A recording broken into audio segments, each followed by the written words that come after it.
भोकर शहरामधल्या सर्व नागरिकांचं मतदारांचं मनापासून आभार मानतो की गेल्या 4 महिन्यापूर्वी झालेल्या लोकसभेच्या निवडणुकीमध्ये आपण सर्वांनी काँग्रेस पक्षाचे अधिकृत उमेदवार स्वर्गीय वसंतरावजी चव्हाण साहेब यांना तुम्ही आशीर्वाद दिला, या शहरामधून प्रचंड मताधिक्य दिलं व त्यांना खासदार केलं।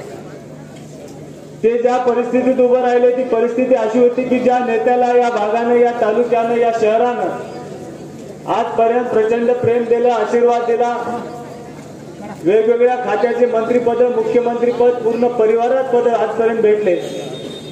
पण ज्या वेळेस पक्षाला त्या ठिकाणी गरज होती, पक्षासोबत बेईमानी केली, गद्दारी केली आणि पक्ष बदलून गेले, तेव्हा वसंतराव चव्हाण साहेबांसारखा योद्धा समोर आला, पक्षाचा झेंडा त्यांनी खांद्यावर घेतला आणि आपण सर्व मायबाप मतदारांनी त्यांच्या पाठीशी आशीर्वाद दिला, त्यांना 60,000 मतांनी खासदार केलं।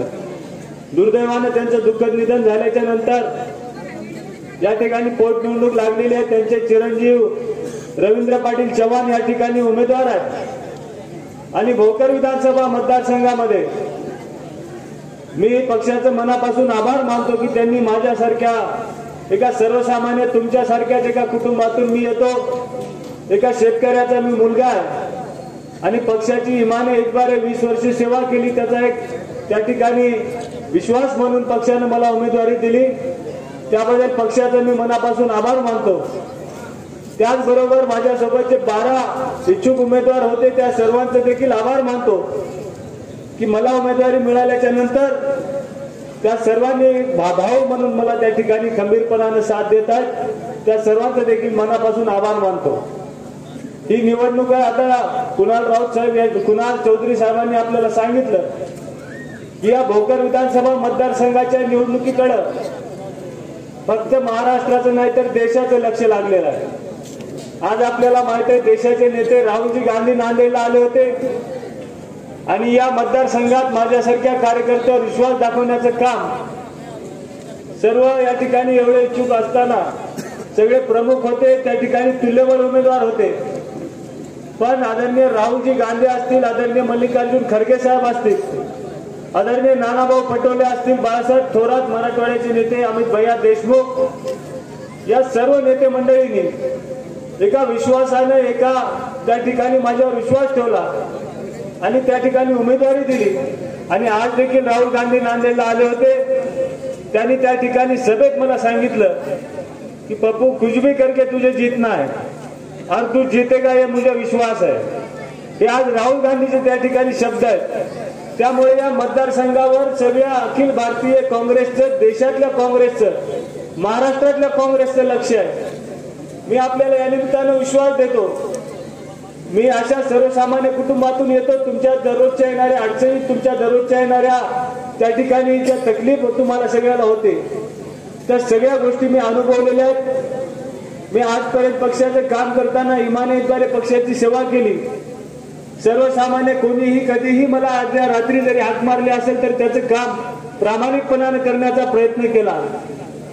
येणाऱ्या काळात देखील या ठिकाणी तुम्हाला मी सांगू इच्छितो की लोकसभा विधानसभेच्या निवडणुकीत निवडून आल्याच्या नंतर या भागातला जो अनुशेष गेल्या 15 वर्षापासून तुमच्या भोकर विधानसभा मतदारसंघामध्ये आणि विशेष करून भोकर तालुक्यात प्रचंड अनुशेष राहिलेला आहे। या ठिकाणी अडीअडचणी आजपर्यंत कुठलंही ठोस काम या मतदारसंघात झालेलं नाही।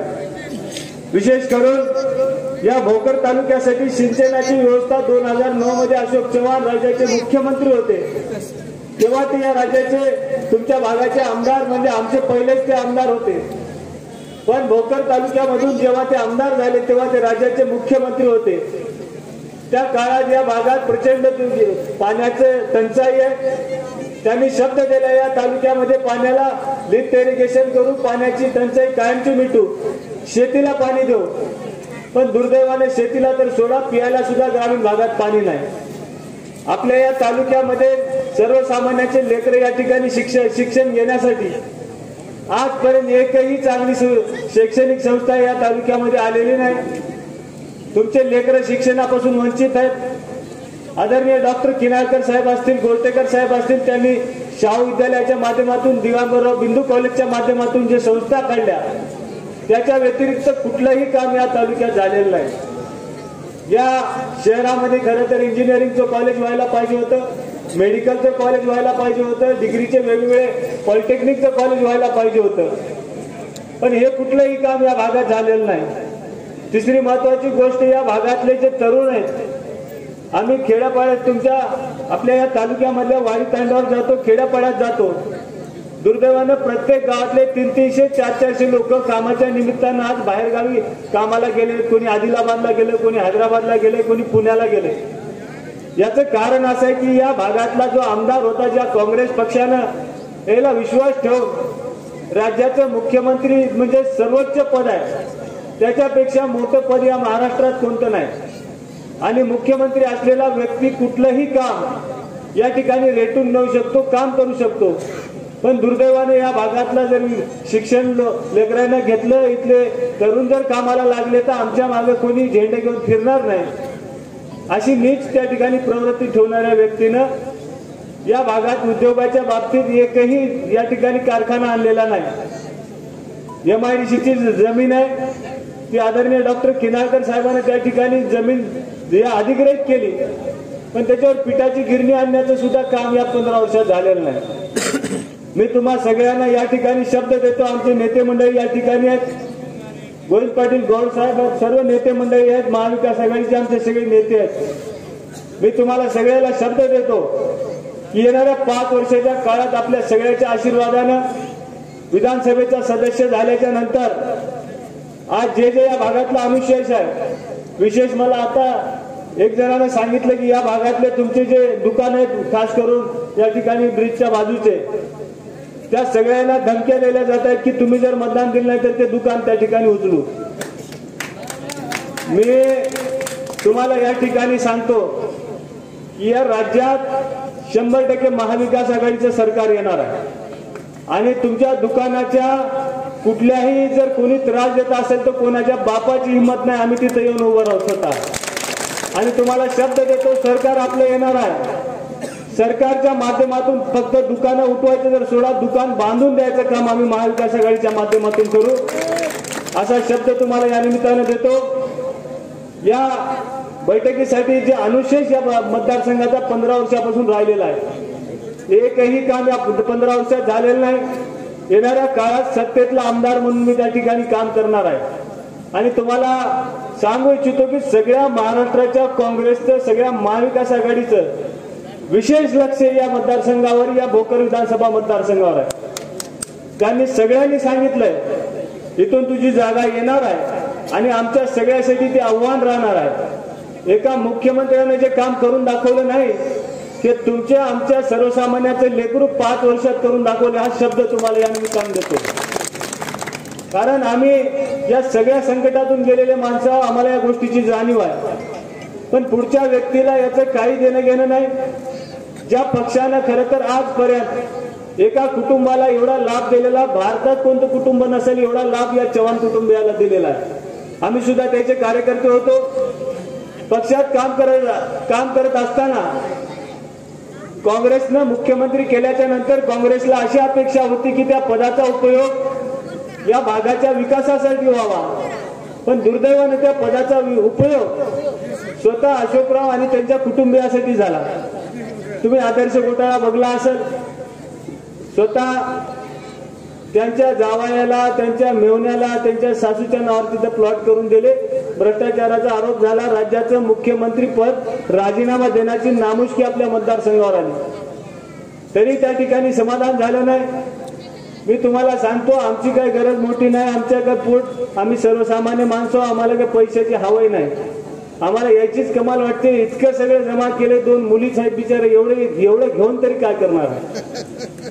माणसाला जगायला काही जास्त लागत नाही, पण एकदा कोण्या गोष्टीची जर लालच लागली तर त्याला दुसरा काही पर्याय नसते. मी तुम्हाला या ठिकाणी शब्द देतो, आम्ही वयाचे 20-20 वर्ष या राजकारणात घातलेले आहेत. सगळेजण नेते मंडळी सर्व त्या ठिकाणी साक्षीदार आहेत. आम्ही 20 वर्षाच्या काळात आमच्या शरीराला, आमच्या चारित्र्याला एवढा सुद्धा डाग लागू दिला नाही. पैसे आम्ही कमवू शकलो असतो, आमच्या ते रक्तात नाही. पण येणाऱ्या काळात जसं तुम्हाला सांगितलं की या भागात जे 15 वर्षात काम झालेलं नाही ते या 5 वर्षात करून दाखवायचा शब्द मी तुम्हाला या निमित्तानं देतो।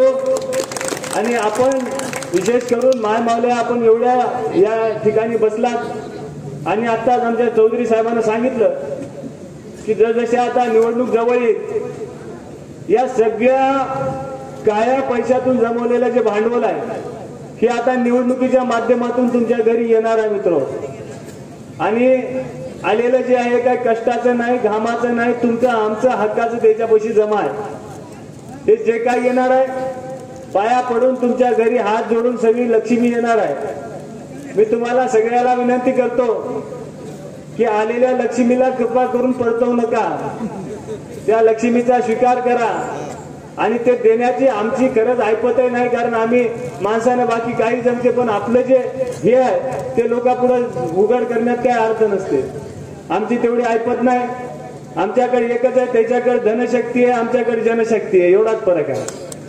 ही जनता तुम्ही जे आहात तुमच्या जीवावर आम्ही या ठिकाणी काम करालो, पण आपल्याला सगळ्याला शब्द देतो येणाऱ्या 20 तारखेला 2 मशीन आपल्या समोर येणार आहेत। नांदेड लोकसभेसाठी 2 मशीन येणार आहेत, त्याच्यावर नंबर 1 ला पंजा आहे। विधानसभेसाठी 2 मशीन येणार आहेत, त्याच्यावर नांदेड लोकसभेसाठी रवींद्र वसंतराव पाटील चव्हाण यांचं नाव नंबर 1 ला आहे। विधानसभेसाठी तिरुपती बाबूराव कदम कोंडेकर हे सुद्धा नाव तुमच्या सगळ्याच्या आशीर्वादाने 1 नंबरला आहे।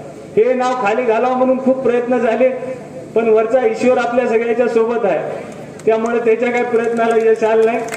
मी तुम्हाला एवढंच सांगतो, मी सर्वसामान्य कुटुंबातला कार्यकर्ता आहे। आपण हे सगळेजण या ठिकाणी आज आलेल्या लक्ष्मीला किंवा बाकी गोष्टीला कदाचित मी कमी पडत असेल। ही निवडणूक आमच्या बाबजन्मी माझ्या घरी काय कोणी आमदार नव्हता, खासदार नव्हता, मंत्री नव्हता, कोणी काय मोठा माणूस नव्हता, पण हे जे मला तिकीट भेटलंय हे माझ्या कर्तृत्वावर, मी 20 वर्षात केलेल्या मेहनतीवर, सगळ्या गोष्टीचा विचार करून मला तिकीट भेटलंय। आणि पुढच्या व्यक्तीला जे तिकीट भेटलंय, मी जर एखादा निर्णय कोणता घ्यायचा असेल तर या ठिकाणी आमचे वरिष्ठ आहेत, त्याचा मान सन्मान आहे। आणि पण तुम्ही एखादं मला जर काम पडला तर मी त्या ठिकाणी तात्काळ निर्णय घेऊ शकण्याची क्षमता असलेला कार्यकर्ता आहे। पण पुढच्या व्यक्तीला जर एखादं काम तुम्ही कोणतं सांगलं, पहिली गोष्ट तुझे भेट व्हायचं मुश्किल आहे, रात्री बेरात्री फोन लावायचा अवघड आहे, महिला आहे, ते असू द्या, महिलेला अधिकार आहे, त्याच्याबद्दल दुमत नाही, इथे जास्त महिला, पण त्याला एखादा प्रश्न विचारला आमचं काम आहे तर त्याने सांगितलं की मम्मीला आणि पप्पाला विचारतो नंतर तुम्हाला सांगतो। ते तसं जर मम्मी पप्पाला विचारणारा आमदार तुम्हाला पाहिजे असेल तर तुम्ही त्या ठिकाणी निर्णय सगळा तुमच्या हातात आहे। मी एवढं सांगतो, माझं काय मुंबईला घर नाही, दिल्लीला घर नाही, मी कोंड्याला राहतो, अर्धापूर तालुक्यात माझं गाव आहे। तुम्ही जेव्हा केव्हा आम्हाला हाक मारसाल, जास्तीत जास्त अर्धा तास ते 45 मिनिटात मी तुमच्या तिथं येऊन उपस्थित राहणारा कार्यकर्ता आहे। पण हे शनिवार रविवार नांदेडला सुट्टीच्या निमित्ताने येतात। उद्या निवडणूक, आता निवडणूक आहे म्हणून पुरं घरबार तुमच्या सगळ्याच्या पाया पडत फिरायले, पण उद्या निवडणूक झाल्यावर हे सगळेजण बॅग भरणार आहेत, मुंबईला निघून जाणार आहेत, हे काय कोणाला भेटणारही नाही।